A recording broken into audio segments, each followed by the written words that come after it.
Hello my dear YouTube family, welcome back to Neeta tarot reading. ಇವತ್ತು ನಾನು ಯಾವ ವಿಚಾರದ ಬಗ್ಗೆ ರೀಡಿಂಗ್ ಮಾಡ್ತಾ ಇದ್ದೀನಿ ಅಂತ ಹೇಳಿದ್ರೆ, ನಿಮ್ಮ ಸಂಬಂಧಗಳ ನಡುವೆ, ನಿಮ್ಮ ರಿಲೇಶನ್ಶಿಪ್ ಇರಬಹುದು, ಲವ್ ಅಲ್ಲಿ ಆಗಿರಬಹುದು, ಮದುವೆ ಆದ ನಂತರ ಇರಬಹುದು, ಗಂಡ ಹೆಂಡತಿ ನಡುವೆ ಥರ್ಡ್ ಪಾರ್ಟಿ ಎಂಟ್ರಿ ಆಗಿದ್ರೆ, ಮೂರನೇ ವ್ಯಕ್ತಿಯ ಎಂಟ್ರಿಯಿಂದ ನಮ್ಮ ಸಂಬಂಧ ಹಾಳಾಗ್ತಾ ಇದ್ರೆ, ನಿಮ್ಗಳ ಸಂಬಂಧ ಹಾಳಾಗ್ತಾ ಇದ್ರೆ, ನಿಮ್ಮ ನಡುವೆ ಕಿತ್ತಾಟಗಳಾಗ್ತಾ ಇದ್ರೆ, ಥರ್ಡ್ ಪಾರ್ಟಿ ತುಂಬಾ ಸ್ಟ್ರಾಂಗ್ ಆಗಿದ್ದು ನಿಮ್ಮ ಪರ್ಸನ್ ನಿಮ್ಮನ್ನ ಅವಾಯ್ಡ್ ಮಾಡ್ತಾ ಇದ್ರೆ ಅಂತವ್ರಿಗೆ ಇವತ್ತಿನ ರೀಡಿಂಗ್ ಆಗಿರುತ್ತೆ. ನಿಮ್ಮ ಮತ್ತು ನಿಮ್ಮ ಪರ್ಸನ್ ನ ನಡುವೆ ಹಾಗೂ ನಿಮ್ಮ ಪರ್ಸನ್ ಮತ್ತು ಮೂರನೇ ವ್ಯಕ್ತಿಯ ನಡುವೆ ಯಾವ ರೀತಿ ಇದೆ, ಆ ಬಾಂಡಿಂಗ್ ಯಾವ ರೀತಿ ಇದೆ, ನಿಮ್ಮಿಬ್ಬರ ಸಂಬಂಧದ ನಡುವೆ ಮೂರನೇ ವ್ಯಕ್ತಿ ಬಂದಿದ್ರೆ ಅವರು ದೂರ ಆಗ್ತಾರಾ ಅನ್ನೋದೇ ಇವತ್ತಿನ ರೀಡಿಂಗ್ ಅಲ್ಲಿ ಆಗಿರುತ್ತೆ ಅಂತ ಹೇಳ್ಬೋದು. ಎಂದಿನಂತೆ 3 ಸ್ಟೋನ್ಗಳನ್ನ ನಿಮ್ಮ ಮುಂದೆ ಇಟ್ಟಿದ್ದೀನಿ. 3 ಸ್ಟೋನ್ಗಳ ಮೇಲೆ, 3 ಕಾರ್ಡ್ಗಳ ಮೇಲೆ 3 ಸ್ಟೋನ್ಗಳನ್ನ ಇಟ್ಟಿದ್ದೀನಿ. ಯಾವ ಕಾರ್ಡ್ ಇರುವ ಸ್ಟೋನ್, ಯಾವ ಸ್ಟೋನ್ ಇರುವ ಕಾರ್ಡ್ ನಿಮ್ಮ ಮನಸ್ಸಿಗೆ ತುಂಬಾನೇ ಹತ್ರ ರೆಸೊನೇಟ್ ಆಗತ್ತಲ್ಲ, ಆ ಒಂದು ಕಾರ್ಡ್ನ ನಿಮ್ಮ ಪರ್ಸನ್ ಹೆಸರನ್ನ 3 ಬಾರಿ ಹೇಳ್ತಾ ಈ ಒಂದು ರೀಡಿಂಗ್ ನ ನೀವು ಸೆಲೆಕ್ಟ್ ಮಾಡ್ಕೊಳ್ಬೇಕಾಗತ್ತೆ. ಈ ಒಂದು ಕಾರ್ಡ್ನ ನೀವು ಸೆಲೆಕ್ಟ್ ಮಾಡ್ಕೊಳ್ಬೇಕಾಗತ್ತೆ ಅಂತ ಹೇಳ್ಬೋದು. ಹಾಗೆ ಯಾರೆಲ್ಲ ಫಸ್ಟ್ ಟೈಮ್ ನನ್ನ ವಿಡಿಯೋ ನೋಡ್ತಾ ಇದ್ದೀರಿ, ದಯವಿಟ್ಟು ಸಬ್ಸ್ಕ್ರೈಬ್ ಮಾಡೋದನ್ನ ಮರಿಬೇಡಿ.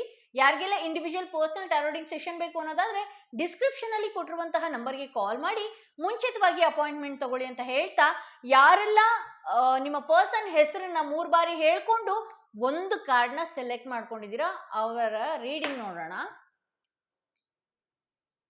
ನಿಮ್ಮ ಮತ್ತು ನಿಮ್ಮ ಪರ್ಸನ್ ನಡುವೆ ಮೂರನೆಯ ವ್ಯಕ್ತಿಯ ಪ್ರವೇಶ ಆಗಿದ್ರೆ ಆ ವ್ಯಕ್ತಿ ದೂರ ಆಗ್ತಾರಾ, ಆ ವ್ಯಕ್ತಿ ಒಟ್ಟಿಗೆ ಮತ್ತು ನಿಮ್ಮ ಪರ್ಸನ್ ಒಟ್ಟಿಗೆ ಅವರ ಬಾಂಡಿಂಗ್ ಹೇಗಿದೆ ಅನ್ನೋದೇ ಇವತ್ತಿನ ರೀಡಿಂಗ್ ಆಗಿರುತ್ತೆ ಅಂತ ಹೇಳಬಹುದು. ಓಕೆ, ನಿಮ್ಮ ಮತ್ತು ನಿಮ್ಮ ಪರ್ಸನ್ ನಡುವೆ ಮೂರನೇ ವ್ಯಕ್ತಿಯ ಪ್ರವೇಶ ಆಗಿದ್ರೆ ಆ ವ್ಯಕ್ತಿ ದೂರ ಆಗ್ತಾರಾ ಅನ್ನೋದೇ ಇವತ್ತಿನ ರೀಡಿಂಗ್. ನಿಮ್ಮ ಸಂಬಂಧ ಮೂರನೇ ವ್ಯಕ್ತಿಯ ಕಡೆಯಿಂದ ಹಾಳಾಗಿದೆ, ಆ ವ್ಯಕ್ತಿಯಿಂದ ತುಂಬಾ ಕಿರಿಕಿರಿ ಉಂಟಾಗಿದೆ, ಆ ವ್ಯಕ್ತಿ ದೂರ ಆಗ್ತಾರ ಅಥವಾ ನಾವ್ ಯಾವ ರೀತಿ ಇದ್ದು ಬಿಡ್ಬೇಕು, ಇದೇ ಇವತ್ತಿನ ರೀಡಿಂಗ್ ಆಗಿರುತ್ತೆ ಅಂತ ಹೇಳಬಹುದು. ಇಲ್ಲಿ 2 ಆಫ್ ಕಪ್ಸ್ ಬಂದಿದೆ, 2 ಆಫ್ ಸ್ವಾರ್ಡ್ಸ್ ಬಂದಿದೆ, 7 ಆಫ್ ವಾಂಡ್ಸ್, 4 ಆಫ್ ಸ್ವಾರ್ಡ್ಸ್, ಎಂಪ್ರೆಸ್ ಬಂದಿದೆ, ಡೆತ್ ಬಂದಿದೆ, ವಾಂಡ್ಸ್ ಬಂದಿದೆ. ಓಕೆ, ಆಕ್ಚುಲಾಗಿ ನಿಮ್ಮ ಪರ್ಸನ್ ಮತ್ತು ಆ ಮೂರನೇ ವ್ಯಕ್ತಿಯ ನಡುವೆ ಏನಿದೆಯಲ್ಲ, ತುಂಬಾ ಪರಸ್ಪರವಾಗಿ ಮಾತಾಡ್ಕೊಳ್ಳುವಂಥದ್ದಾಗಿರಬಹುದು, ತುಂಬಾ ಚೆನ್ನಾಗಿ ಒಂದು ಬಾಂಡಿಂಗ್ ಅಲ್ಲಿ ಇರುವಂಥದ್ದಾಗಿರಬಹುದು, ಹಾಗೆ ನಿಮ್ಮ ವಿಚಾರ ಅವರಿಗೆ ಗೊತ್ತಾದಾಗಲಾಗಿರ್ಬೋದು ಅಥವಾ ಅವರ ವಿಚಾರ ನಿಮಗೆ ಗೊತ್ತಾದಾಗ ಅವರು ನಿಮ್ಮನ್ನೇ ಬಿಟ್ಕೊಟ್ಟು ಅವರ ಜೊತೆಗೆ ಇರುವಂತಹ ಪ್ರಯತ್ನಗಳನ್ನ ಮಾಡಿದ್ದಾರೆ ಅಂತ ಹೇಳಬಹುದು. ನಿಮ್ಮನ್ನ ಅವ್ರ ಮುಂದೆ ತುಂಬಾ ಚಿಕ್ಕವ್ರನ್ನಾಗಿ ಮಾಡಿದ್ದಾರೆ ಅಂತಾನೆ ಇಲ್ಲಿ ತೋರಿಸುತ್ತೆ. ಹಾಗೆ ನಿಮ್ಮ ಪರ್ಸನ್ ಇಲ್ಲಿ ನೀವೇನಾದ್ರೂ ಥರ್ಡ್ ಪಾರ್ಟಿ ಸಿಚುವೇಶನ್ ಇದೆಯಾ, ಬಿಟ್ಬಿಡಿ, ಈ ರೀತಿ ಒಂದಷ್ಟು ನೀವು ನಿಮ್ಮ ಪರ್ಸನ್ಗೆ ತಿರುಗಿ ಬಿದ್ದಾಗಿರ್ಬಹುದು ಅಥವಾ ಹೇಳುವಂಥದ್ದಾಗಿರ್ಬಹುದು, ನಿಮ್ಗೆ ಕೆಲವೊಂದು ಡೌಟ್ಸ್ಗಳು ಕಾಡುವಂಥದ್ದಾಗಿರ್ಬಹುದು. ಈ ರೀತಿ ಎಲ್ಲ ಆದಾಗ ನಿಮ್ಮ ಪರ್ಸನ್ ಏನಿದಾರಲ್ವಾ, ನಿಮ್ಮ ಪರ್ಸನ್ ನಿಮ್ಮನ್ನ ಡೈವರ್ಟ್ ಅಂದ್ರೆ ಮ್ಯಾನುಪ್ಯುಲೇಟ್ ಮಾಡ್ತಾ ಇದ್ದಾರೆ ಅಂತ ಹೇಳ್ಬೋದು. ಮ್ಯಾನುಪ್ಯುಲೇಟ್ ಹೇಗೆ ಮಾಡ್ತಾ ಇದ್ದಾರೆ, ನಾನು ಅಲ್ಲಿ ಮಾಡೇ ಇಲ್ಲ, ಏನ್ ಗೊತ್ತಿದೆ, ಏನ್ ಪ್ರೂಫ್ ಇದೆ, ಈ ರೀತಿ ನಿಮ್ಮನ್ನ ಮಾತಾಡಿ ನಿಮ್ಮನ್ನ ಕನ್ಫ್ಯೂಷನ್ಗೆ ಒಳಗಾಗುವಂತ ಕೆಲಸಗಳನ್ನ ಮಾಡ್ತಾ ಇದ್ದಾರೆ. ನಿಮ್ಗೆ ಅದು ಹೇಗಾಗ್ತಾ ಇದೆ ಅಂತ ಹೇಳಿದ್ರೆ, ನಿಮ್ಗೆ ಅದನ್ನ ತಡ್ಕೊಳ್ಳೋದಕ್ಕಾಗ್ತಾ ಇಲ್ಲ, ಜೀರ್ಣಿಸ್ಕೊಳ್ಳೋದಕ್ಕಾಗ್ತಾ ಇಲ್ಲ. ಆ ರೀತಿ ನಿಮ್ಮ ಬಗ್ಗೆ ನಿಮ್ಮ ಮೈಂಡ್ನ ತುಂಬಾನೇ ಹಾಳು ಮಾಡಿದ್ದಾರೆ. ನಿಮ್ಮ ಮೈಂಡ್ ಫ್ಲಿಕ್ಚುಯೇಟ್ ಆಗಬೇಕು ಅಂದ್ರೆ, ಈಗ ನಿಮ್ಮ ಹತ್ರ ಒಟ್ಟಿಗೆ ನಿಮ್ಮ ಪರ್ಸನ್ ಮಾತಾಡಿದಾಗ ನೀವು ಸರಿಯಾಗೇ ಇರ್ತೀರಿ, ಇನ್ನೊಂದು ಸ್ವಲ್ಪ ಹೊತ್ತು ಬಿಟ್ಟಾಗ ಅಥವಾ ಸ್ವಲ್ಪ ದಿನಗಳ ನಂತರ ನಿಮ್ಮ ಪರ್ಸನ್ ಮತ್ತೆ ಏನಿದ್ದಾರೆ ಮತ್ತೆ ಆ ಥರ್ಡ್ ಪಾರ್ಟಿ ಒಟ್ಟಿಗೆ ಮಾತಾಡುವಂಥದ್ದು, ಆ ರೀತಿ ಕೂಡ ಕೆಲವ್ರ ಲೈಫಲ್ಲಿ ನಡೀತಾ ಇದೆ. ಇನ್ನು ಕೆಲವ್ರ ಲೈಫಲ್ಲಿ ಥರ್ಡ್ ಪಾರ್ಟಿ ಅಂದ ತಕ್ಷಣನೇ ಮೂರನೇ ವ್ಯಕ್ತಿನೇ ಅಲ್ಲ, ಅಂದ್ರೆ ಬೇರೆ ಒಬ್ಬ ಆಪೋಸಿಟ್ ಪರ್ಸನ್ನೇ ಅಲ್ಲ, ಅಂದ್ರೆ ಹುಡುಗ ಹುಡುಗಿ, ಈ ರೀತಿ ಕೆಲವ್ರ ಲೈಫಲ್ಲಿ ಇದ್ರೆ, ಇನ್ನು ಕೆಲವ್ರ ಲೈಫಲ್ಲಿ ಅವರ ರಿಲೇಷನ್ಸ್ ಆಗಿರಬಹುದು, ಹಾಗೆ ಫ್ರೆಂಡ್ಸ್ಗಳಾಗಿರಬಹುದು, ಈ ರೀತಿ ಅವ್ರನ್ನ ಅಂದ್ರೆ ಅವ್ರನ್ನ ಅಡ್ಡದಾರಿಗೆ ಇಳಿಯುವಂಥದ್ದು ಅಥವಾ ನಿಮ್ಮ ಬಗ್ಗೆ ಸಂಪೂರ್ಣವಾಗಿ ನೆಗೆಟಿವ್ ಆಗಿ ಮಾತಾಡುವಂಥದ್ದು ಮಾಡ್ತಾ ಇದ್ದಾರೆ ಅಂತ ಹೇಳ್ಬಹುದು. ಇಲ್ಲಿ ನಿಮ್ಗೆ ಒಂದಷ್ಟು ಕನ್ಫ್ಯೂಷನ್ ಒಳಗಾಗ್ತಾ ಇದ್ದೀರಿ. ನೀವು ಯಾವ ರೀತಿ ಈ ಸಂಬಂಧನ ತಗೊಂಡು ಹೋಗ್ಬೇಕು, ಈ ಸಂಬಂಧ ಸರಿಯಾಗಿ ಇರುತ್ತಾ ಇಲ್ವಾ, ಈ ರೀತಿ ಎಲ್ಲ ಥಿಂಕ್ ಮಾಡೋದ್ರಿಂದ ನೀವೇ ಒಂದಷ್ಟು ಕನ್ಫ್ಯೂಷನ್ ಒಳಗಾಗ್ತಾ ಇದ್ದೀರಿ. ಹಾಗೆ ಇಲ್ಲಿ 4 ಆಫ್ ಸ್ವಾರ್ಡ್ಸ್ ಬಂದಿರೋದ್ರಿಂದ ನಿಮ್ಮ ಪರ್ಸನ್ ಒಂದು ಟೈಮ್ ಇದ್ದ ಹಾಗೆ ಇನ್ನೊಂದು ಟೈಮ್ ಇಲ್ಲದೆ ಇರುವ ಕಾರಣ ಕೆಲವೊಂದು ಅವರು ಕೊಟ್ಟಿರುವಂತಹ ಈ ಹಳೆಯ ನೆನಪುಗಳಾಗಿರ್ಬೋದು, ಅವ್ರು ಕೊಟ್ಟಿರುವಂತಹ ನಿಮಗೆ commitment, marriage commitment, love commitment, ಅಥವಾ ಲೈಫ್ ಲಾಂಗ್ ನಾನು ಇರ್ತೀನಿ, ನಾನು ಆ ಥರ ತಪ್ಪೇ ಮಾಡಿಲ್ಲ ಅನ್ನುವ ಹೋಪ್ ನೀವು ಇಟ್ಕೊಂಡಿದ್ರಿ. ಸಡನ್ನಾಗಿ ಈ ಥರದ್ದು ಯಾವುದೋ ಥರ್ಡ್ ಪಾರ್ಟಿ ವಿಚಾರ ಕೇಳಿದಾಗ ನೀವು ಒಂದಷ್ಟು ಮಾನಸಿಕವಾಗಿ ಕುಗ್ಗು ಹೋಗಿದ್ದಂಥದ್ದಾಗಿರಬಹುದು. ಎಷ್ಟೆಲ್ಲ ನನಗೆ ಮೋಸ ಮಾಡಿದ್ರಲ್ಲ ಅಂತೇಳಿ ಪ್ರತಿನಿತ್ಯ ಪ್ರತಿ ಕ್ಷಣ ಒಂದಷ್ಟು ತುಂಬ ಆಳ ಅಂತರವಾಗಿ ನೀವು ತುಂಬ ಥಿಂಕ್ ಮಾಡುವಂಥದ್ದು. ಹಾಗೆ ಜನಗಳು ಕೂಡ, ವಿಚಾರಗಳು ಕೂಡ, ನೀವು ಬೇಡ ಅಂತ ಸೈಲೆಂಟ್ ಆಗಿದ್ರು ಕೂಡ ಅದು ನಿಮ್ಮ ಕೈಗೆ ಸಿಕ್ಕಾಕಿ ಬೀಳ್ತಾ ಇದೆ ಅಂತ ಹೇಳಬಹುದು. ಹಾಗೆ ಇಲ್ಲಿ ಥರ್ಡ್ ಪರ್ಸನ್ ಕೆಲವ್ರ ಲೈಫಲ್ಲಿ ಅವರವರ ಫ್ಯಾಮಿಲೀಸ್ಗಳೆಲ್ಲ ಇದ್ದಾಗ ಅವರು ಕೂಡ ಅಷ್ಟೇ ನಿಮ್ಮ ಪರ್ಸನ್ಗೆ ಮೈಂಡ್ ಡೈವರ್ಟ್ ಮಾಡುವಂತಹ ಕೆಲಸಗಳನ್ನ ಮಾಡ್ತಾ ಇದ್ದಾರೆ ಅಂತಾನೆ ಹೇಳ್ಬೋದು. ಇಲ್ಲಿ ಎಂಪ್ರೆಸ್ ಬಂದಿರೋದ್ರಿಂದ ನೀವು ಒಂದಷ್ಟು ತಾಳ್ಮೆಯಿಂದ ಇರಬೇಕಾಗತ್ತೆ. ನೀವು ನಂಬುವ ದೈವ ಏನಿದೆ, ತುಂಬ ಏನು ಪೂಜೆ ಪುನಸ್ಕಾರಗಳು ಮಾಡಿದ್ರಲ್ವಾ, ಅದು ಕೂಡ ಎಂಡ್ ಆಫ್ ದಿ ಡೇ, ನಿಮ್ಮ ಎಂಡ್ ಆಫ್ ದಿ ಲೈಫಲ್ಲಿ ನಿಮ್ಮನ್ನ ಕೈ ಹಿಡಿಯುವಂಥ ಸಾಧ್ಯತೆ ಇದೆ. ನೀವು ನಂಬುವಂಥ ದೇವರನ್ನ ಇಲ್ಲಿ ನೋಡಿ, ಇಲ್ಲಿ ಸೂರ್ಯ ಹಿಂದೆಯಿಂದ ಕಾಣ್ತಾ ಇದೆ. ಇಲ್ಲಿ ಎಂಪ್ರೆಸ್ ಕಾರ್ಡ್ ಬಂದಿರೋದ್ರಿಂದ ಈಕೆ ಒಂದು ಸ್ಪಿರಿಚುವಲ್ ಕನೆಕ್ಟ್ ಆಗಿರುವಂತಹ ಲೇಡಿ ಆಗಿರ್ತಾಳೆ ಎಂಪ್ರೆಸ್.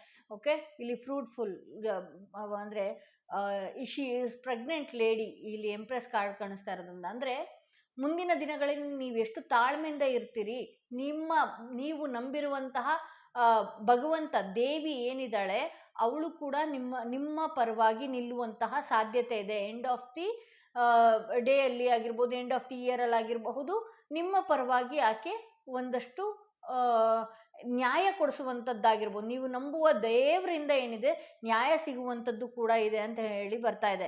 ಇಲ್ಲಿ ಡೆತ್ ಕಾರ್ಡ್ ಬಂದಿರೋದ್ರಿಂದ ನಿಮ್ಮ ಮತ್ತು ನಿಮ್ಮ ಪರ್ಸನ್ ನಡುವೆ ಮೂರನೇ ವ್ಯಕ್ತಿ ಬಂದಿರೋದು ಏನಿದೆಯಲ್ಲ, ಈಗ ಅವ್ರು ನಿಮ್ಗೆ ಎಷ್ಟೇ ಕನ್ಫ್ಯೂಷನ್ ಮಾಡಿರ್ಬೋದು, ಎಷ್ಟೇ ನಿಮಗೆ ಗೊತ್ತಿಲ್ಲದೆ ಕಣ್ಣ ಮುಚ್ಚ ಮಾತಾಡ್ತಾ ಇರಬಹುದು, ಏನೇ ಆಗಿರಬಹುದು, ಬಟ್ ಆದರೆ ಇದು ಕಂಟಿನ್ಯೂ ಅಂತೂ ಆಗಲ್ಲ ಅನ್ನೋದು ತೋರಿಸ್ತಾ ಇದೆ. ಇದು ಕಂಟಿನ್ಯೂ ಆಗಲ್ಲ, ಇದು ಎಂಡ್ ಆಗತ್ತೆ. ಆ ವ್ಯಕ್ತಿ, ಮೂರನೇ ವ್ಯಕ್ತಿ ಏನು ನಿಮ್ಮಿಬ್ಬರ ನಡುವೆ ಬಂದಿದಾರಲ್ಲ, ಆ ವ್ಯಕ್ತಿ ಕಾಲಕ್ರಮೇಣವಾಗಿ ಆ ವ್ಯಕ್ತಿನೇ ಬಿಟ್ಟು ಹೋಗುವಂಥ ಸಾಧ್ಯತೆ ಇದೆ. ಹಾಗೆ ನಿಮ್ಮ ಪರ್ಸನ್ಗೂ ಕೂಡ ರಿಯಲೈಸ್ ಆಗುವಂಥದ್ದಿದೆ. ಹಾಗೆ ನಿಮ್ಮ ನಡುವೆ, ನಿಮ್ಮ ಜೀವನದಲ್ಲಿ ಮೂರನೇ ವ್ಯಕ್ತಿ ಅದು ಯಾರೇ ಆಗಿರಬಹುದು, ಅದು ಹೇಗೆ ಆಟಾಡ್ತಾ ಇರಬಹುದು, ಅದರಿಂದ ನೀವು ಮುಕ್ತಿನ ಪಡಿಬಹುದು ಅನ್ನೋದು ತೋರಿಸ್ತಾ ಇದೆ. ಇಲ್ಲಿ 8 ಆಫ್ ವಾಂಡ್ಸ್ ಬಂದಿರೋದ್ರಿಂದ ನಿಮ್ಮ ನೆನಪುಗಳು ಏನಿದೆ, ನಿಮ್ಮ ವಿಚಾರವಾಗಿ ನಿಮ್ಮ ಪರ್ಸನ್ ಏನಿದ್ದಾರೆ ಒಳ್ಳೆ ವಿಚಾರಗಳನ್ನ ಮಾತಾಡೋದು, ನಾನೇನೋ ತಪ್ಪು ಮಾಡ್ಕೊಂಡು ಬಿಡ್ತಿದ್ದೆ, ನನಗೆ ನೀನು ಒಳ್ಳೆ ದಾರಿ ತೋರಿಸಿದ್ಯಾ, ಅಥವಾ ಒಳ್ಳೊಳ್ಳೆ ವಿಚಾರಗಳನ್ನ ಮಾತಾಡುವಂಥದ್ದು. ಹಾಗೆ ನಿಮ್ಮ ಕಡೆ ಅಚಾನಕ್ಕಾಗಿ ಮನಸ್ಸು ಏನೋ ವಾಲುವಂಥ ಇದು ಕೂಡ ಆಗುತ್ತೆ ಅಂತ ಹೇಳಬಹುದು. ಇಲ್ಲಿ ಏಸ್ ಆಫ್ ಸ್ವಾರ್ಡ್ಸ್ ಬಂದಿರೋದ್ರಿಂದನೂ ಕೂಡ ಈ ವ್ಯಕ್ತಿ ಈ ಹಿಂದೆ ನಿಮ್ಗೆ ಏನೇ ಮಾತಾಡಿರಬಹುದು ಮತ್ತು ಮಾತಿನಲ್ಲೇನೆ ನಿಮ್ಮನ್ನ ಅವರ ಪರವಾಗಿ ತಗೊಳ್ತಾರೆ ಅಂತ ತೋರಿಸ್ತಾ ಇದೆ ಇಲ್ಲಿ. ಅಂದರೆ ಮಾತಿಂದ ನಿಮ್ಮನ್ನ ಮತ್ತೆ ರೀಕನೆಕ್ಟ್ ಮಾಡ್ಕೊಳ್ಳುವಂಥದ್ದು, ಅಥವಾ ಈ ಹಳೆ ವಿಚಾರ ಥರ್ಡ್ ಪರ್ಸನ್ ದೂರ ಆದ ನಂತರ ನಿಮ್ಮ ವಿಚಾರವಾಗಿ ತುಂಬ ಒಳ್ಳೆ ವಿಚಾರವಾಗಿ ಮಾತಾಡುವಂಥದ್ದು. ಹಾಗೆ ನಾನು ಎಷ್ಟು ಮಿಸ್ ಮಾಡಿಕೊಂಡೆ, ನಿನ್ನ ರೀತಿ ಬೇರೆಯವ್ರು ಯಾರೂ ಇರೋದಕ್ಕೆ ಸಾಧ್ಯ ಇಲ್ಲ, ಈ ರೀತಿ ಮಾತಾಡಿ ಮರಳು ಮಾಡುವಂತಹದ್ದು ಕೂಡ ನೆಕ್ಸ್ಟ್ ಇನ್ ಫ್ಯೂಚರಲ್ಲಿ ಅವ್ರು ಮಾಡ್ತಾರೆ ಅಂತ ಹೇಳ್ಬೋದು. ಇಲ್ಲಿ 9 ಆಫ್ ಸ್ವಾರ್ಡ್ಸ್ ಬಂದಿರೋದ್ರಿಂದ ಇಲ್ಲಿ ಆ ವ್ಯಕ್ತಿ ಮತ್ತೆ ನಿಮ್ಮ ಹತ್ರ ಬಂದಾಗ ನೀವು ಅನುಮಾನಿಸಿಯೇ ನೋಡಬೇಕಾಗತ್ತೆ. ಹಾಗೆ ಇಲ್ಲಿ ಸ್ವಾರ್ಡ್ಸ್ ಬಂದಿರೋದ್ರಿಂದ ಏನಾಗುತ್ತೆ ಅಂತ ಹೇಳಿದ್ರೆ, ಆ ವ್ಯಕ್ತಿನ ನೀವು ಹೇಗೆ ನಂಬಲಿ, ಮತ್ತೆ ಥರ್ಡ್ ಪರ್ಸನ್ ಬಂದ್ಬಿಡ್ತಾರಾ, ಹಾಗೆ ಮತ್ತೆ ಹಳೆ ವಿಚಾರನ ಇದು ಮಾಡುವಂಥದ್ದು, ಅನುಮಾನ ಮಾಡುವಂಥದ್ದು ನೀವು ಸ್ಟಾಪ್ ಮಾಡಬೇಕಾಗತ್ತೆ. ಯಾಕೆಂದರೆ ಆ ವ್ಯಕ್ತಿ ಈ ಹಿಂದೆ ಸುಳ್ಳು ಹೇಳಿರಬಹುದು, ಹೌದು, ನಿಮ್ಮ ಹತ್ರ ಕೆಲವೊಂದು ವಿಚಾರಗಳು ಮುಚ್ಚಿಟ್ರು ಕೂಡ, ಅದಾಗಿದ್ರು ಕೂಡ ಆಗದೇ ಇಲ್ಲ ವರ್ತನೆ ಮಾಡಿರ್ಬೋದು, ಬಟ್ ಆದರೆ ಇನ್ನು ಮುಂದೆ ಆ ವ್ಯಕ್ತಿ ಹೊಸ ವ್ಯಕ್ತಿಯಾಗಿ ಬದಲಾಗ್ತಾರೆ ಅಂತ ಹೇಳ್ಬೋದು. ಓಕೆ, ಇದೊಂದು ಪೇನ್ಫುಲ್ ಎಂಡ್ ಆಗಿ ಮತ್ತೆ ಸರಿ ಹೋಗ್ತಾ ಇರೋದ್ರಿಂದ, ಅಂದರೆ ತುಂಬ ನೋವನ್ನು ಅನುಭವಿಸಿ ಇದು ಅಂತ್ಯ ಕಂಡಿದ್ರಿಂದ ನಿಮಗೆ ಒಂದಷ್ಟು ಅನುಮಾನಗಳು ಇದ್ದೇ ಇರುತ್ತೆ. ಮತ್ತೆ ಯಾವಾಗ ಈ ವ್ಯಕ್ತಿ ಚೇಂಜ್ ಆದರೂ ಆಗಬಹುದು ಅನ್ನೋದು ಡೌಟ್ ಕೂಡ ನಿಮಗೆ ಕಾಡುತ್ತೆ ಅಂತಲೂ ಹೇಳ್ಬೋದು. ಇದರಿಂದ ನೀವು ಯೋಚನೆ ಮಾಡ್ತೀರಿ ಮುಂದಿನ ದಿನಗಳಲ್ಲಿ ಅಂತ ತೋರಿಸ್ತಾ ಇದೆ. ಆದರೆ ದಯವಿಟ್ಟು ಈ ಹಿಂದೆ ಆಗಿದ್ದು ಮತ್ತೆ ಮರುಕಳಿಸಲ್ಲ, ಡೌಟ್ ಪಡುವಂಥ ಅವಕಾಶ ಬೇಡ, ಅವಶ್ಯಕತೆನೂ ಬೇಡ. ಕೆಲವೊಂದು ಸಲ ನೀವು ಅಲ್ಲಿ ಏನು ಆಗದೆ ಇದ್ರೂ ಕೂಡ ಅತಿಯಾಗಿ ಓವರ್ ಥಿಂಕ್ ಮಾಡೋದು, ಅಲ್ಲಿ ಒಂದು ರೀತಿ ಮಾತಾಡ್ತಾ ಇದ್ರೆ ಇನ್ನೊಂದು ರೀತಿ ನೀವು ತುಂಬ ಆಳ ಅಂತರವಾಗಿ ಥಿಂಕ್ ಮಾಡಿ ಓವರ್ ಆಗಿ ಆ ವ್ಯಕ್ತಿನ ತುಂಬ ಹಿಂಸಿಸೋದು, ಪದೇ ಪದೇ ಕಾಲ್ ಮಾಡುವಂಥದ್ದು, ಪದೇ ಪದೇ ಮೆಸೇಜ್ ಮಾಡುವಂಥದ್ದು, ಈ ರೀತಿ ಎಲ್ಲ ಆಗುತ್ತೆ ಅಂತ ಹೇಳ್ಬೋದು. ನೋಡಿ, ಇಲ್ಲೂ ಎಂಪ್ರೆಸ್ ಬಂದಿದೆ, ಇಲ್ಲಿ ಸ್ಟ್ರೆಂತ್ ಕಾರ್ಡ್ ಬಂದಿದೆ. ನೀವು ಈ ವಿಚಾರದಲ್ಲಿ ಒಂದಷ್ಟು ತಾಳ್ಮೆಯಿಂದ ಇರಿ, ಸ್ಪಿರಿಚುವಲ್ ಕಡೆ ಹೋಗಿ, ನೀವು ನಂಬುವ ದೇವಿ ಏನಿದೆ ಆ ದೇವಿನ ಆರಾಧನೆ ಮಾಡಿ. ದಯವಿಟ್ಟು ನೀವು ಯಾವ ದೇವಿನ ತುಂಬಾ ಆರಾಧನೆ ಮಾಡ್ತಿದ್ರಿ ಕಮೆಂಟ್ ಹಾಕಿ. ಯಾಕೆಂದ್ರೆ ಯಾವ ದೇವಿ ಇಷ್ಟೊಂದು ನಿಮ್ಗೆ ನೀವು ಯಾವ ದೇವಿನ ತುಂಬಾ ಆರಾಧನೆ ಮಾಡ್ತೀರಿ, ಅದು ಕೂಡ ಕ್ಯೂರಿಯಾಸಿಟಿ ಇದೆ ನನಗೆ. ಯಾವ ದೇವಿ ನಿಮ್ಮನ್ನ ತುಂಬಾ ಹತ್ತಿರವಾಗಿ ಇಷ್ಟೊಂದು ಕಾಪಾಡ್ತಾ ಇದ್ದಾಳೆ ಅನ್ನೋದು, ಯಾವ ದೇವಿನ ನೀವು ತುಂಬಾ ಆರಾಧನೆ ಮಾಡ್ತಿದ್ದೀರಿ ಅನ್ನೋ ಕ್ಯೂರಿಯಾಸಿಟಿಗೋಸ್ಕರ ಕಮೆಂಟ್ ಮಾಡಿ ಅಂತ ಹೇಳ್ತಿದ್ದೀನಿ. ಸೊ ಇಲ್ಲಿ ರೋಸ್ ಕ್ವಾರ್ಟ್ಸ್ ನಾನು ಇವತ್ತು ಮತ್ತೆ ತೋರಿಸ್ಬೇಕಾಗತ್ತೆ. ಈ ರೀತಿ ಆದಾಗ, ನಿಮ್ಮ ಪರ್ಸನ್ ಒಟ್ಟಿಗೆ ನಿಮ್ಮ ರಿಲೇಶನ್ಶಿಪ್ ಅಲ್ಲಿ ಜಗಳಗಳಾದಾಗ, ಕಿರಿಕಿರಿಗಳಾದಾಗ, ನಿಮ್ಮಿಬ್ಬರ ನಡುವೆ ಒಂದಷ್ಟು ಮಿಸ್ಅಂಡರ್ಸ್ಟ್ಯಾಂಡಿಂಗ್ ಅಂದರೆ ಏನು ಅಲ್ಲಿ ಥರ್ಡ್ ಪಾರ್ಟಿ ಎಂಟ್ರಿನೇ ಇರೋದಿಲ್ಲ, ಹಾಗೆ ನಿಮ್ಮ ಪರ್ಸನ್ ನಿಮ್ಮಿಂದ ದೂರ ಆಗುವಂಥದ್ದು ಅಥವಾ ನೀವು ನಿಮ್ಮ ಪರ್ಸನ್ನಿಂದ ದೂರ ಆಗುವಂಥದ್ದು, ಯಾವಾಗಲೂ ರಿಲೇಶನ್ಶಿಪ್ ಗಂಡ ಹೆಂಡತಿ ನಡುವೆ, ಪ್ರೇಮಿಗಳ ನಡುವೆ ಕಿರಿಕಿರಿ ಆಗ್ತಾ ಇರುವಾಗ ದಯವಿಟ್ಟು ಈ ರೀತಿಯ ರೋಸ್ ಕ್ವಾರ್ಟ್ಸ್ ಅಂದರೆ ಬ್ರಾಸ್ಲೆಟ್, ರೋಸ್ ಕ್ವಾರ್ಟ್ಸ್ ಬ್ರಾಸ್ಲೆಟ್ ನೀವು ಇದನ್ನ ಹಾಕೊಳ್ಬೋದು ಅಂತ ಹೇಳ್ತೀನಿ. ಇದು ಲವ್ ಬ್ರಾಸ್ಲೆಟ್ ಅಂತಾನು ನಾವು ಕರಿತೀವಿ. ಹಾಗೆ ಇದೊಂದು ಅನ್ಕಂಡೀಷನಲ್ ಲವ್ ಕೊಡುವಂತಹ ಬ್ರೇಸ್ಲೆಟ್.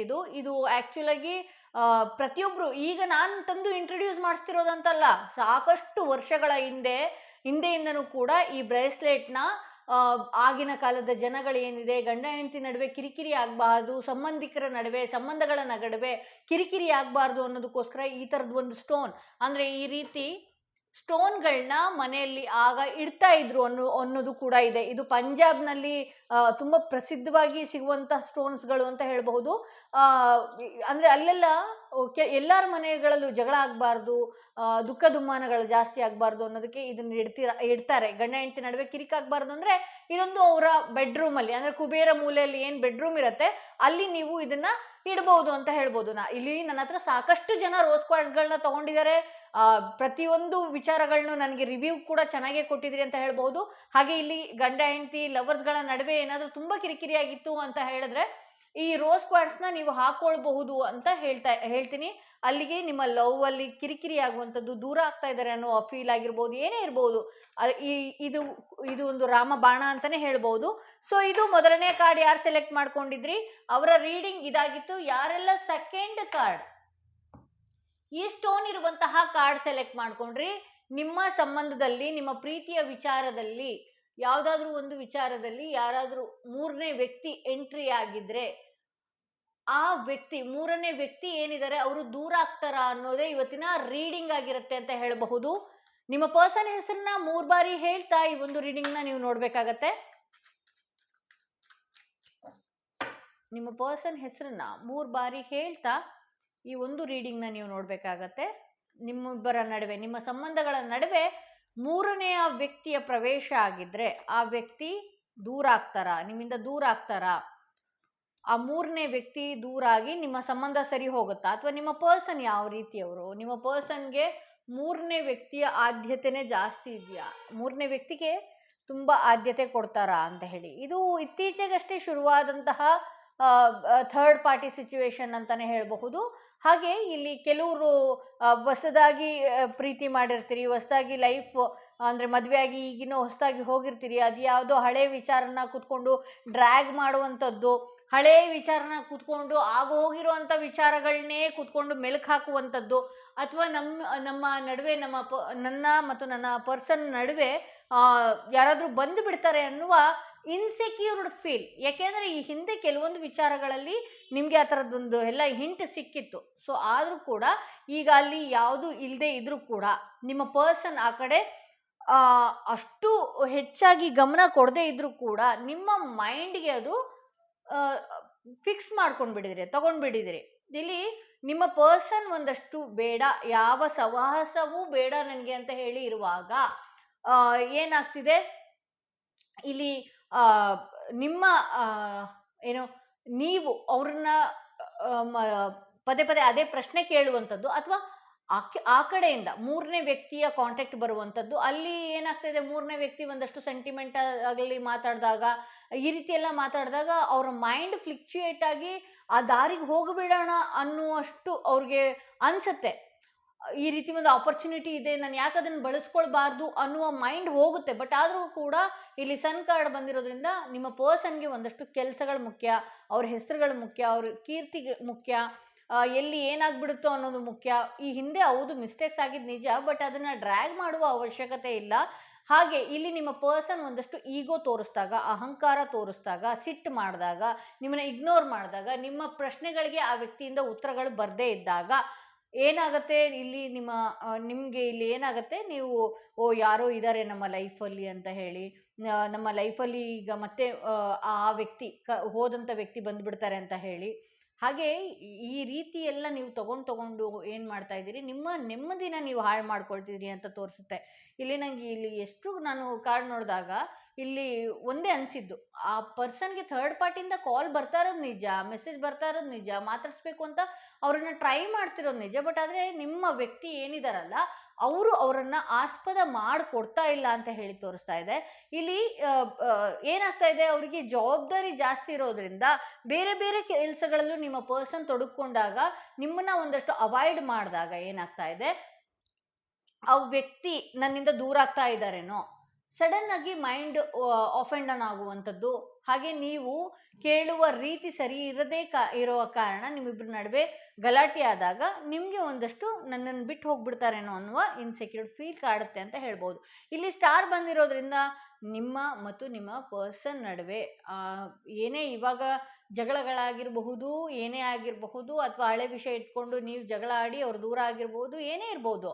ಬಟ್ ಆದರೆ ನಿಮ್ಮ ಪರ್ಸನ್ ಏನಿದಾರಲ್ವಾ, ಅವರು ಮತ್ತೆ ಮರಳಿ ಸರಿ ಹೋಗಿ ಅವರೊಟ್ಟಿಗೆ ಟ್ರಾವೆಲ್ ಮಾಡುವಂಥದ್ದಾಗಿರ್ಬೋದು, ಅವರೊಟ್ಟಿಗೆ ಮಾತಾಡುವಂಥದ್ದಾಗಿರಬಹುದು, ಒಂದು ಕಾಮಾಗಿ, ಅಂದರೆ ಅವ್ರ ವಿಚಾರನ ನೀವು ನಿಧಾನವಾಗಿ ಕೂಲಂಕುಷವಾಗಿ ತಿಳ್ಕೊಳ್ಳುವಂಥದ್ದು ಮಾಡ್ತೀರಿ. ಹಿಂದೆ ದುಡುಕ್ತಾ ಇದ್ರಿ, ಯಾವುದೋ ಒಂದು ವಿಚಾರ ಸಿಕ್ಕಿದ ತಕ್ಷಣ ದೊಡ್ಡದಾಗಿ ಡ್ರ್ಯಾಗ್ ಮಾಡಿ ನಿಮ್ಮ ಪರ್ಸನ್ ಮನಸ್ಥಿತಿನೂ ಹಾಳು ಮಾಡ್ತಾ ಇದ್ರಿ ಅಂತ ಹೇಳಿ ತೋರಿಸ್ತಾ ಇದೆ. ಇಲ್ಲಿ ಕೆಲವು ಸಲ ಇಲ್ಲಿ 5 ಸ್ಪಾಟ್ ಬಂದಿರೋದ್ರಿಂದ ಈ ಪ್ರೀತಿಯಲ್ಲಿ, ಈ ಸಂಬಂಧಗಳಲ್ಲಿ ಆಬ್ಸ್ಟಿಕಲ್ಸ್ ಇದೆ. ಬರೀ ಮೂರನೇ ವ್ಯಕ್ತಿ ಅಂತಾನೆ ಅಲ್ಲ, ಇಲ್ಲಿ ಮನೆಯವ್ರಗಳ ಕಡೆಯಿಂದನೂ ಕೂಡ ಕಿರಿಕಿರಿ ಜಾಸ್ತಿ ಆಗ್ತಾ ಇದೆ. ಇಲ್ಲಿ ಅವ್ರ ಮನೆಯವರಾಗಿರ್ಬೋದು ಅಥವಾ ನಿಮ್ಮ ಮನೆಯವರಾಗಿರ್ಬೋದು, ಯಾರಾದರೂ ಒಬ್ರು ಕಿರಿಕಿರಿ ಮಾಡ್ತಾ ಇರೋದ್ರಿಂದನೂ ಕೂಡ ಇದು ದೊಡ್ಡ ಮಟ್ಟಕ್ಕೆ ತಿರುಗ್ತಾ ಇದೆ ಅಂತಾನೆ ಹೇಳಬಹುದು. ಇಲ್ಲಿ 2 ಆಫ್ ವಾಂಡ್ಸ್ ಬಂದಿರೋದ್ರಿಂದ ನಿಮ್ಮ ಪರ್ಸನ್ ಏನಿದಾರಲ್ವಾ, ನಿಮ್ಮ ಪರ್ಸನ್ ಒಂದಷ್ಟು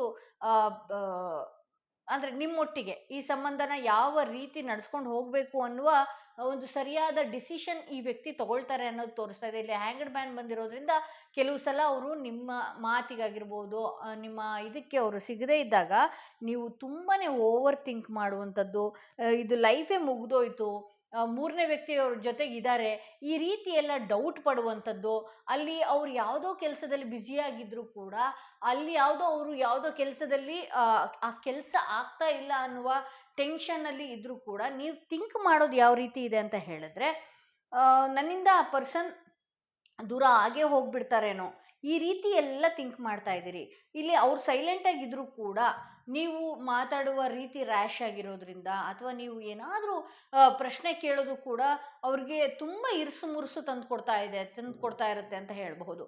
ಸೊ ಅದಕ್ಕಾಗಿ ನಾನು ಹೇಳೋದು, ಈ ರೋಸ್ ಕ್ವಾರ್ಟ್ಸ್ ಏನಿದೆಯಲ್ಲ, ಇದೊಂದು ಶುಕ್ರನ ಆಕ್ಟಿವೇಟ್ ಮಾಡುತ್ತೆ. ಹಾಗೆ ಇದು ಒಂದು ಒಳ್ಳೆಯ ಸ್ಟ್ರೆಸ್ ರಿಲೀಫ್ ಮಾಡುವಂತಹ ಬ್ರಾಸ್ಲೆಟ್ ಅಂತ ಹೇಳ್ಬೋದು. ಇಲ್ಲಿ ಲವ್ ವಿಚಾರವಾಗಿ ಯಾರೆಲ್ಲ ಸಫರ್ ಪಡ್ತಾ ಇದ್ರಿ, ಯಾರ ಲೈಫಲ್ಲಿ ಎಲ್ಲ ತುಂಬ ಕಿರಿಕ್ ನಡೀತಾ ಇದೆ, ತುಂಬ ಜಗಳಗಳು ನಡೀತಾ ಇದೆ, ದಯವಿಟ್ಟು ಈ ರೋಸ್ ಕ್ವಾರ್ಟ್ಸ್ನ ನಿಮ್ಮ ಪ್ರೀತಿ ವಿಚಾರದಲ್ಲಿ, ಇದೆಲ್ಲೋ ನನ್ನ ಕೈ ಬಿಟ್ಟು ಹೋಗ್ಬಿಡುತ್ತೆ, ಈ ಪ್ರೀತಿ ನನ್ನ ಕೈ ಬಿಟ್ಟು ಹೋಗ್ಬಿಡುತ್ತೆ ಅನ್ನೋರಿಗೆ ಈ ರೋಸ್ ಕ್ವಾರ್ಟ್ಸ್ನ ನಾನು ಸಜೆಸ್ಟ್ ಮಾಡ್ತೀನಿ. ಇದನ್ನ ಹಾಕೊಂಡಾಗ ಏನಾಗತ್ತೆ ಅಂತ ಹೇಳಿದ್ರೆ, ನಿಮ್ಮ ಹಾರ್ಟ್ ಚಕ್ರ ಏನಿದೆಯಲ್ಲ, ಹಾರ್ಟ್ ಚಕ್ರ ಅದು ಆ ಚಕ್ರನೇ ಓಪನ್ ಆಗುವಂಥದ್ದು. ಹಾಗೆ ಪ್ರೀತಿ ವಿಚಾರ ಇದು ಏನು ಮಾಡುತ್ತೆ, ತುಂಬಾನೇ ಚೆನ್ನಾಗಿ ಇಟ್ಕೊಳ್ಳುವಂಥದ್ದು, ಆ ರಿಲೇಷನ್ಶಿಪ್ ಬಾಂಡಿಂಗ್ ಚೆನ್ನಾಗಿ ಇಟ್ಕೊಳ್ಳುವಂಥದ್ದು. ಹಾಗೆ ನೀವು ತುಂಬ ನಂಬಿದಂಥ ವ್ಯಕ್ತಿ ನಿಮ್ಮನ್ನು ಮೋಸ ಮಾಡದೇ ಇರುವಂಥದ್ದು.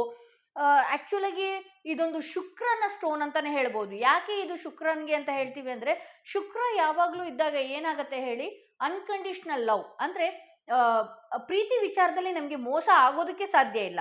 ಶುಕ್ರ ಇದ್ದಾಗ ಮಾತ್ರ ನಾವೇ ಬೇಕು ಅಂದ್ಕೊಂಡು ನಮ್ಮನ್ನು ಪ್ರೀತಿ ಮಾಡೋರು ನಮ್ಮ ಜೊತೆ ಕೊನೆವರೆಗೂ ಇರ್ತಾರೆ ಅಂತ ಹೇಳ್ಬೋದು. ಸೊ ಇದೊಂದು ಸ್ಟೋನ್ ರೀತಿ ನಿಮ್ಗೆ ಕಾಣಬಹುದು, ಬಟ್ ಇದನ್ನು ಹಾಕೊಂಡಾಗ ಅದರ ಶಕ್ತಿನೇ ತುಂಬ ಇರುತ್ತೆ ಅಂತ ಹೇಳ್ಬೋದು. ಹಾಗೆ ಈ ಸ್ಟೋನ್ ಧರಿಸೋದ್ರಿಂದ ರಿಲೇಷನ್ಶಿಪ್ಪಲ್ಲಿ, ಲವ್ವಲ್ಲಿ, ಗಂಡ ಹೆಂಡತಿ ನಡುವೆ ಅದು ಎಂಥದ್ದೇ ಪ್ರಾಬ್ಲಮ್ ಇದ್ರೂ ಕೂಡ ಸಾಲ್ವ್ ಆಗುತ್ತೆ ಅಂತ ಹೇಳ್ಬೋದು. ಸೊ ಇದು ಸೆಕೆಂಡ್ ಕಾರ್ಡ್. ಯಾರು ಸೆಲೆಕ್ಟ್ ಮಾಡ್ಕೊಂಡಿದ್ರಿ ಅವರ ರೀಡಿಂಗ್ ಇದಾಗಿತ್ತು. ಓಕೆ, ಈ ಪ್ರೀತಿ ವಿಚಾರವಾಗಿ ಸಾಕಷ್ಟು ಜನ ತುಂಬಾ ನನಗೆ ಮೇಡಮ್ ಏನಾದರೂ ಸೊಲ್ಯೂಷನ್ ಕೊಡಿ, ಏನಾದರೂ ಹೇಳಿ ಅಂಥವ್ರಿಗೆ ನಾನು ಈ ರೋಸ್ ಕ್ವಾಡ್ಸ್ನ ಹೇಳಲೇಬೇಕಾಗತ್ತೆ. ಈ ರೋಸ್ ಕ್ವಾಡ್ಸ್ ನಾವು ನಿಮ್ಮ ಪ್ರೇಮಿ ವಿಚಾರ, ನಿಮ್ಮ ಪರ್ಸನ್, ನಿಮ್ಮ ಪಾರ್ಟ್ನರ್ ಹೆಸರಲ್ಲಿ ಮತ್ತು ನಿಮ್ಮ ಹೆಸರಲ್ಲಿ ಹೀಲ್ ಮಾಡಿದಾಗ ಇದರಲ್ಲಿ ಅಷ್ಟೇ ಒಳ್ಳೆ ಮುಖ್ಯವಾಗಿ ರಿಸಲ್ಟ್ ಇದೆ ಅಂತ ಹೇಳ್ಬೋದು. ಯಾರೆಲ್ಲ ಡಿಪ್ರೆಷನ್, ಆಂಗ್ಸೈಟಿಯಲ್ಲಿ ಇದ್ದೀರಲ್ವಾ, ದಯವಿಟ್ಟು ಈ ಸ್ಟೋನ್ನ ಧರಿಸಿ ಅಂತ ಹೇಳ್ಬೋದು. ಯಾಕೆಂದರೆ ಇದು ಸ್ಟ್ರೆಸ್ ರಿಲೀವರ್, ಆಂಗ್ಸೈಟಿ ಕೂಡ ನಿಮಗೆ ಕಂಟ್ರೋಲಲ್ಲಿ ಇಡುತ್ತೆ, ಡಿಪ್ರೆಷನ್ಗೆ ಹೋಗೋದು ಕೂಡ ತಡೆಗಟ್ಟುತ್ತೆ ಅಂತ ಹೇಳಬಹುದು. ಹಾಗೆ ಥರ್ಡ್ ಸ್ಟೋನ್, ಈ ಸ್ಟೋನ್ ಇರುವಂತಹ ಕಾರ್ಡ್ ಯಾರು ಸೆಲೆಕ್ಟ್ ಮಾಡ್ಕೊಂಡ್ರಿ ನೋಡೋಣ. ನಿಮ್ಮ ಮತ್ತು ನಿಮ್ಮ ಪರ್ಸನ್ ನಡುವೆ ಮೂರನೇ ವ್ಯಕ್ತಿಯ ಪ್ರವೇಶ ಆಗಿದ್ರೆ ಆ ವ್ಯಕ್ತಿ ದೂರ ಆಗ್ತಾರಾ, ಮೂರನೇ ವ್ಯಕ್ತಿ ನಮ್ಮ ಸಂಬಂಧಗಳಿಂದ ದೂರ ಆಗ್ತಾರಾ, ಮತ್ತೆ ನಮ್ಮ ಸಂಬಂಧ ಸರಿ ಹೋಗುತ್ತಾ ಅಂತ ಹೇಳಿ ಇವತ್ತಿನ ರೀಡಿಂಗ್ ಆಗಿರುತ್ತೆ. ನಿಮ್ಮ ಪರ್ಸನ್ ಹೆಸರನ್ನ 3 ಬಾರಿ ಹೇಳ್ತಾ ಈ ಒಂದು ರೀಡಿಂಗ್ನ ನೀವು ಸೆಲೆಕ್ಟ್ ಮಾಡ್ಕೊಳ್ಬೇಕಾಗತ್ತೆ. ನಿಮ್ಮ ಮತ್ತು ನಿಮ್ಮ ಸಂಬಂಧದ ನಡುವೆ ಮೂರನೇ ವ್ಯಕ್ತಿ ಬಂದು ನಿಮ್ಮ ಸಂಬಂಧ ತುಂಬಾನೇ ಹಾಳಾಗಿದ್ರೆ ಇದು ಸರಿ ಹೋಗುತ್ತಾ ಅನ್ನೋದೇ ಇವತ್ತಿನ ರೀಡಿಂಗ್ ಆಗಿರುತ್ತೆ ಅಂತ ಹೇಳಬಹುದು. ಓಕೆ, ಸ್ಟ್ರೆಂತ್ ಕಾರ್ಡ್ ಬರ್ತಾ ಇದೆ. ಓಕೆ ಓಕೆ, ಎಸ್, ಇಲ್ಲಿ ಕೆಲವ್ರ ಲೈಫಲ್ಲಿ ಸ್ಟ್ರೆಂತ್ ಕಾರ್ಡ್ ಬಂದಿದೆ, 7 ಆಫ್ ಕಪ್ಸ್ ಬಂದಿದೆ.